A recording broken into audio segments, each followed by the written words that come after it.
Trees are important to a city. Like electricity or water, they are a part of the city's vital infrastructure. Their benefits can be measured and are many.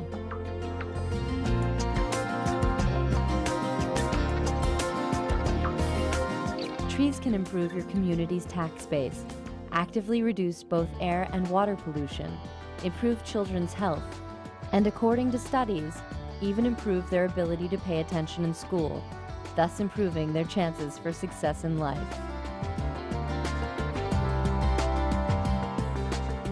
There are countless benefits to the presence of trees and tree canopy. Trees can increase revenue for small businesses, strengthen relationships between residents and neighborhoods, and help improve where we live by impacting the temperature.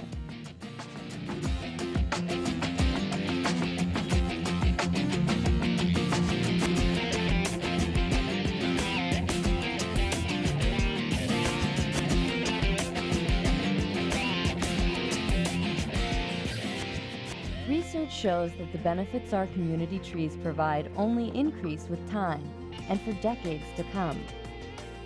When a tree is planted, we all immediately begin to reap the benefits. In the urban environment where 80% of all Americans live, this investment is also a community investment that benefits all of us in so many ways we rarely think about.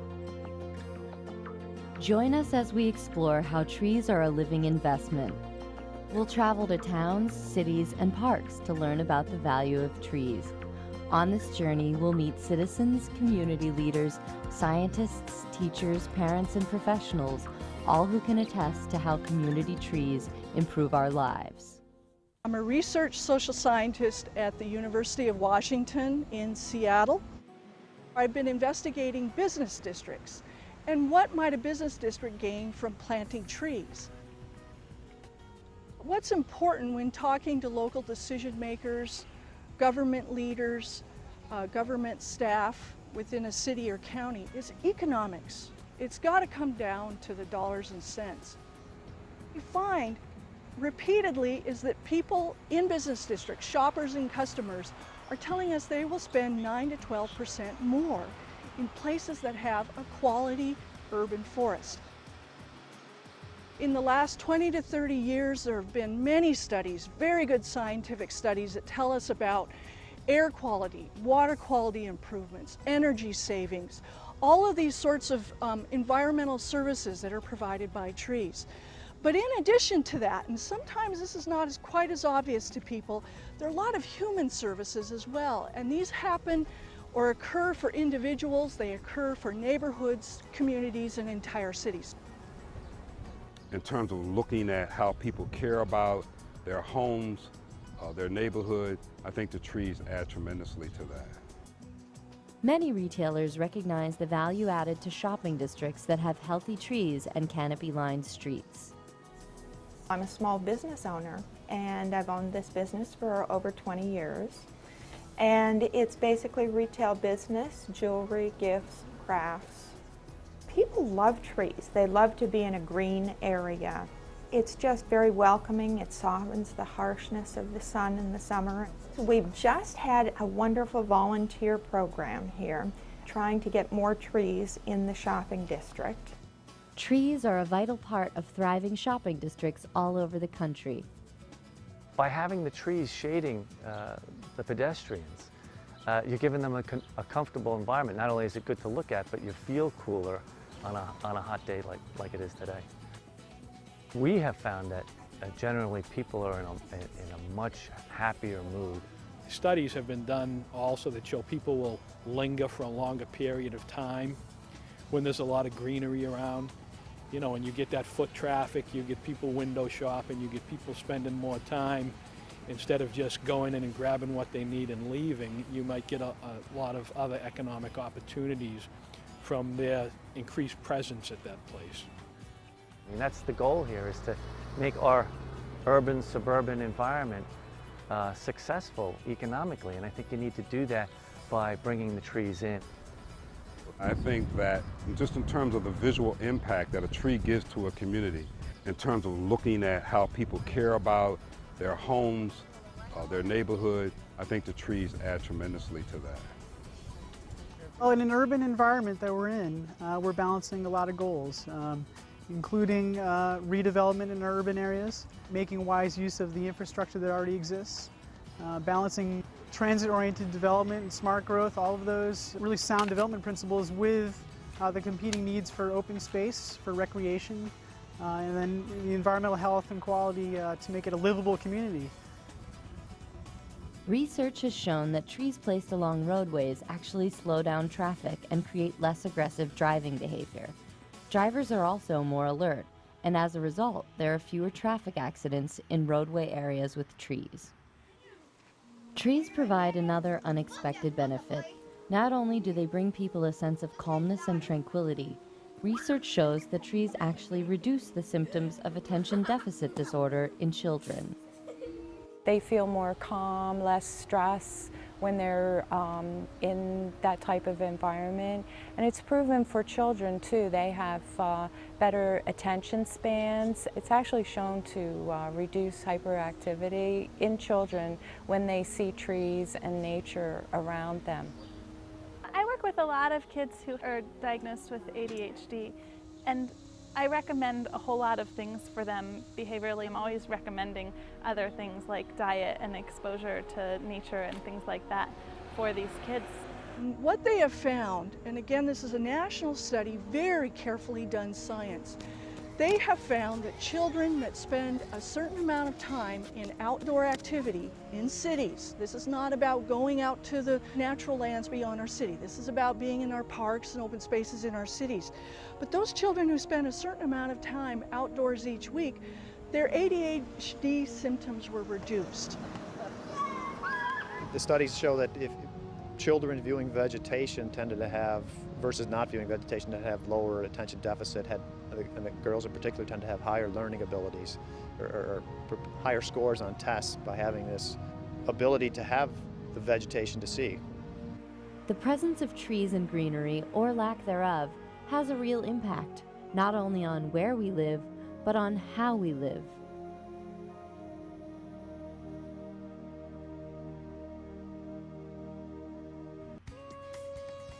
It may not be the vegetation itself, but the environment that the vegetation creates. So people go out and get to know your neighbors. So by getting to know your neighbors, you form a sense of community, therefore crime rates tend to drop down because people tend to watch out for each other.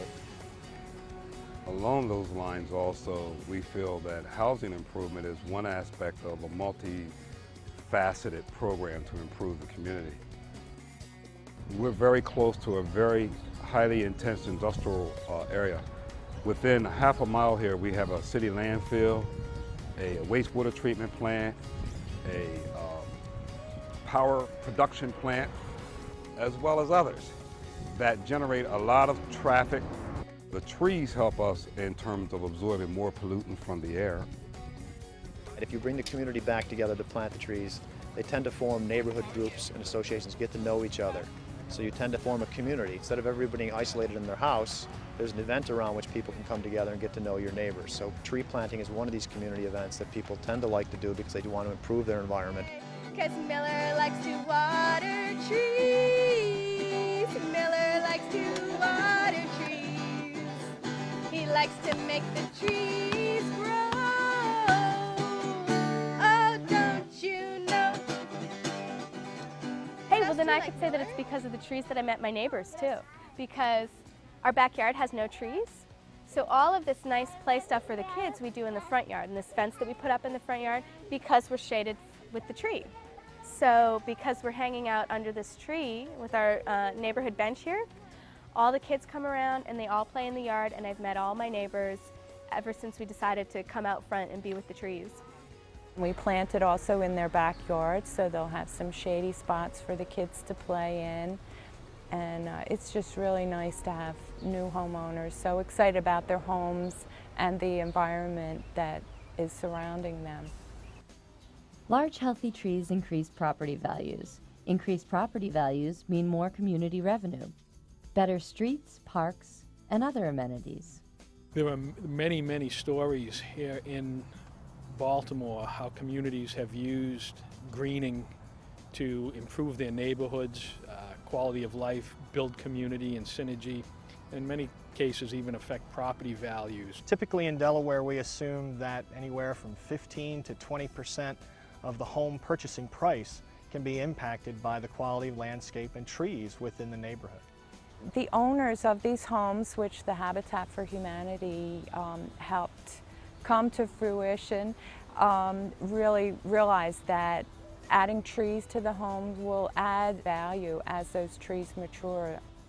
In addition to increasing the value of a home, properly placed trees near houses and buildings can save on heating and cooling costs. As few as 3 trees properly positioned around a house can save a household between $100 and $250 in energy costs. From the standpoint of a developer putting trees back into the landscape, it's really a win-win. The opportunity to improve the appearance of the community improves the opportunity for selling of the homes much faster and at a better profit. What it does for residents is it gives them an opportunity to buy into a better designed neighborhood, a quality neighborhood, one that already had the first step taken to creating that sense of neighborhood and that sense of community that most folks are looking for today. In addition to saving energy, trees reduce pollution and increase air quality. The larger the tree, the greater the benefits. Studies are showing pretty much across the board, if you plant more trees in cities, you'll have better air quality. The state have to submit plans to the EPA of how they're going to meet the clean air regulations. The EPA has just announced last year through an emerging measures program that urban forestry or increase in tree canopy can be used under this program for partial credit within the SIP process to get credit for having cleaner air. Trees are one of the few mechanisms, at least in terms of air quality, that actively cleanse the air. All the other sources, which are very important, are at reducing the emission at the source. So we have catalytic converters, we have scrubbers on smokestacks, which is very important. If a pollutant never gets out to the atmosphere, that's critical. Fact of the matter is, pollutants do get out. What do you do once it's out there? How do you clean it out? Trees offer an active surface because they're constantly exchanging gases that clean the air. So you need to have both the reduction of emissions and the source where it actually have active cleansing. So trees actually do both. They reduce emissions by lowering air temperature, but on the same side, they actually remove pollutants. In Baltimore, for example, asthma is really very prevalent. They've got a huge number of missed school days by school children due to asthma, and part of that is because of the air quality problems. During the daytime, again, you have this evaporative cooling. So the more leaves you have more surface upon which you have that cooling breeze coming in, which affects emissions. The cooler the air, the less emissions tend to go off. Also, particles are removed both at the branch and the leaf surfaces, besides the gases. Keeping the large trees being a tree maybe 30 inches in diameter, have 60 to 70 times more environmental benefits than a small tree less than 3 inches. So one tree does not equal one tree. A large tree is much more significant than a small tree. Large shade trees are the best tree we can be planting for water quality. Researchers at NASA have been studying an environmental phenomenon called the heat island effect, where cities draw in heat like a magnet, retaining that heat in built or concrete structures. The heat island effect actually changes weather conditions in and around the city and increases city temperatures substantially. It's normally hotter in the city than it is out in the rural area at the same time of year or same time of day. So you've got this kind of heat bubble where there's all these built surfaces in the city, and that's what they call the urban heat island effect. Because that's really our goal, is to plant more trees in urban areas to mitigate the heat island effect. Increasing temperatures in and around cities have been found to contribute to other negative weather events, many which can be dangerous. Researchers in Atlanta found that the heat island effect was triggering thunderstorms during the summer, which in many cases contributed to flooding. The heat island effect and these storms can be mitigated to some degree with increased canopy coverage. Trees begin paying us back from the moment we plant them. Unfortunately, the urban environment can be a harsh place for trees to grow. Only we can assure our trees are cared for properly. Trees help make our lives and the places we live, work, and play better. Trees need care as they grow in order to be as big and as beneficial as possible. So that's why we get involved with trying to find funding to take care of trees, because the trees really belong to all the community, not just the one property owner. we all benefit from the trees. The first few years when we plant the tree is really critical to make sure the homeowners too are on board with it and are taking care of the tree and watering it. Planting really starts with the tree selection. You want the right tree in the right place so that it can grow to maturity. It needs to be properly located and not planted too deeply and properly mulched. Ecologically, it's better to have a range of tree species. Then, in the event one type of tree gets sick or attacked by pests, you do not lose all of your trees. Well, we want to make sure that we have a good diversity of trees so that we're not planting the same type of trees all over the city. You need to maintain what you have, sustain the forest that you have, and keep the forest healthy. Because through time, trees, just like people, they get old, they tend to die, and they need care. We have a health system that takes care of people. We need a health system to take care of trees in order to keep them functional and healthy. If people plant the trees, planting with community involvement versus the city coming in and planting, the rates of survival are a lot higher when the community is involved in planting because they take a sense of ownership. Non-governmental organizations are vital to our success, so we've got to find ways to get the job done. And the partnership really between federal, state, local, and private is the only way to accomplish this. People take pride planting and caring for trees and their communities. There's a real sense of accomplishment when you plant a tree. You know you're really making a difference, doing something real, something significant, something lasting. A great reward in planting and caring for trees is people working together in community spirit that builds a pride of place and initiates other community improvement projects. What motivates communities to care for their trees is the formation of a shade tree commission or committee. Once this happens, residents are in a much better position to work in a leadership role to make a difference when it comes to the care of their community trees. No one community is alike or the same. Their needs are always different. We can find commonalities across the board, but in the end, they're looking to create their own sense of ownership and build their own neighborhood. We sit down with a community, we give them an assessment of what their canopy cover is, and then we review different strategies they can incorporate to try to enhance their canopy and manage their existing canopy. Then we make some recommendations on goals and just help them make an informed, reasonable choice as to what they should attain. The bottom line is more is better. This is for the future because we probably won't see these trees, or I probably won't see these trees grow to the heights that they're capable of. But my grandchildren might benefit from any work that I've done, and I think that's just passing it on. And we are responsible for our environment. We are the owners. Thank you for joining us as we traveled and explored how trees improve our lives, and for taking the time to listen to so many committed citizens and professionals attest to the value of trees. To learn more about the value of trees or how to best care for your living investment, contact your state urban and community forestry program. Each state has a state urban forester who oversees a staff of professionals committed to providing the resources, contacts, and technical expertise you will need to assure your trees live long, productive lives, and that your community tree planting investments continue. The U.S. Forest Service hosts an urban and community forestry program website, a great one-stop resource where you can find all the information you need and your state contact. na.fs.fed.us/urban. Thank you for all those who are planting and caring for the trees. You are making a difference.